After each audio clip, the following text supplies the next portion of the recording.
Lantaran ang bentahan ng cellphone signal booster sa isang mall sa Cubao sa Quezon City.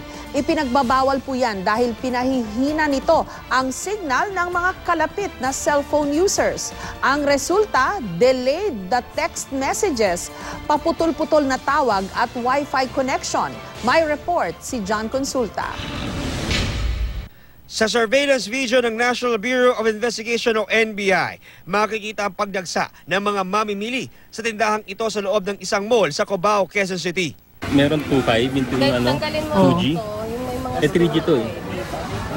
Makikita sa video ang aktwal na abutan ng bayad para sa pagbebenta ng cellphone signal booster na ipinagbabawal ng National Telecommunications Commission o NTC.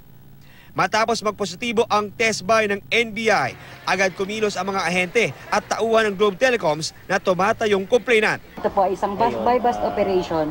No, kayo po yung nagbebenta ng mga illegal na signal boosters.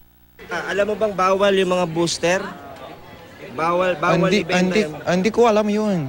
Ha? Hindi ko alam yun. Ayon sa NBI, ibinebenta ng 2,500 pesos kada isa ang mga cellphone signal booster na nagpapahina sa signal ng mga kalapit na cellphone users. Resulta, delayed transmission ng mga text message, interrupted Wi-Fi signal at madalas na pagbagsak ng mga tawag. Pag may motor ka ng tubig, nasasagap mo yung tubig, ang lakas-lakas mo. Pero yung mga katabing bahay mo, wala silang tubig. Ganyan din siya. Ang pinaka-apektado dyan, consumer, the regular consumer of mobile phones. Kumpiskadong 15 units ng cellphone signal boosters na nakuha sa tindahan.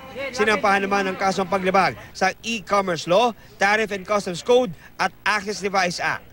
Ayon naman sa Globe Telecom, nakikisa sila sa kampanya ng NBI para matigil ang pagbebenta ng mga ganitong electronic gadgets para maproteksyonan ang interes ng mga cellphone users. Babala ng NBI sa mga taong nakabili ng cellphone signal boosters, mas mainam na raw na isuko nila ito sa lalong madaling panahon sa NBI o NTC dahil pwede raw sila makasuhan kapag nahuling gumagamit ng mga gadgets na ito.